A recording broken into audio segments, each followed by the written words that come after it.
By now, the hype behind Modern Warfare 2 has reached a ridiculous level. Ever since it was first announced, fans wondered if it could best the almighty Call of Duty 4, the game that a lot of people consider to be the best in the series. Well, we've seen all the commercials, the trailers, and the leaked footage. Now it's time to talk about the final game. Modern Warfare 2 is here, and it's ready to blow you away.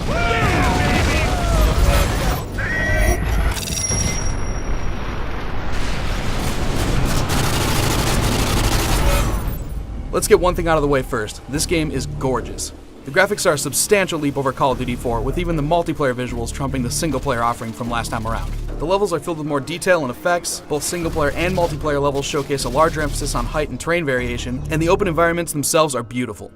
Unfortunately, as slick as the graphics are, the game does have some presentation issues, especially when it comes down to single-player's story. A lot of people may be disappointed to learn that it's short, and I mean really short. On regular difficulty, I was able to beat it in just under 5 hours, with an additional hardened playthrough taking about 6.5. As far as the campaign itself, I personally had a great time from start to finish, but the way the game tells its tale does have quite a few problems. There are a ton of awesome action scenes and classic moments, and with some obvious inspiration taken from classic action films, it feels like a highlight reel of frontline warfare. However, while there seems to be a new piece of technology or mission-exclusive gameplay element at every turn, it feels almost like Infinity Ward came up with a laundry list of cool stuff they wanted to add into the game, and then worried about the story to connect it. You'll get a lot of familiar faces, but it's definitely an over-the-top plot that'll have you checking your brain at the door, and you're going to have to extrapolate the story for yourself. Single player is still a blast, but it's not going to live up to the legacy that Call of Duty has created.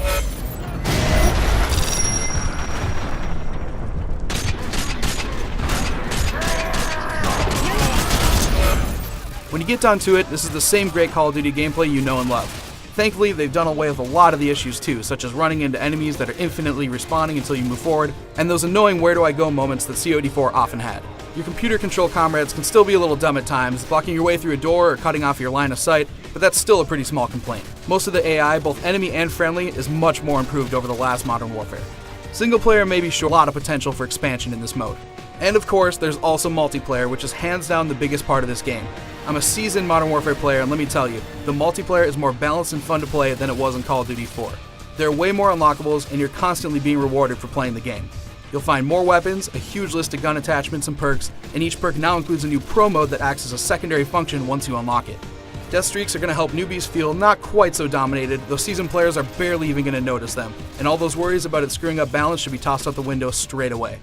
Hands down, the highlight of multiplayer this time around are the kill streaks. The sheer amount of strategy worked around these kill rewards is pretty limitless. Along with delivering on the game's overall balance, Modern Warfare's multiplayer venues are extremely impressive. The new game modes rock, and racking up kills is ridiculously addictive. As far as I'm concerned, the Modern Warfare series has again set the bar for online shooters.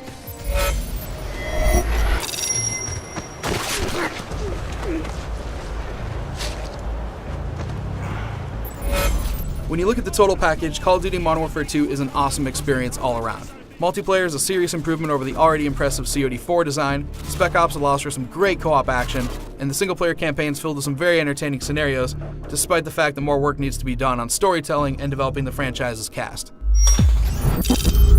If you're grabbing Modern Warfare 2 as a single-player package only, you've been forewarned.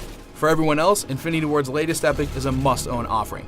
To see more on Modern Warfare 2 and to check out my full written review, head on over to IGN.com.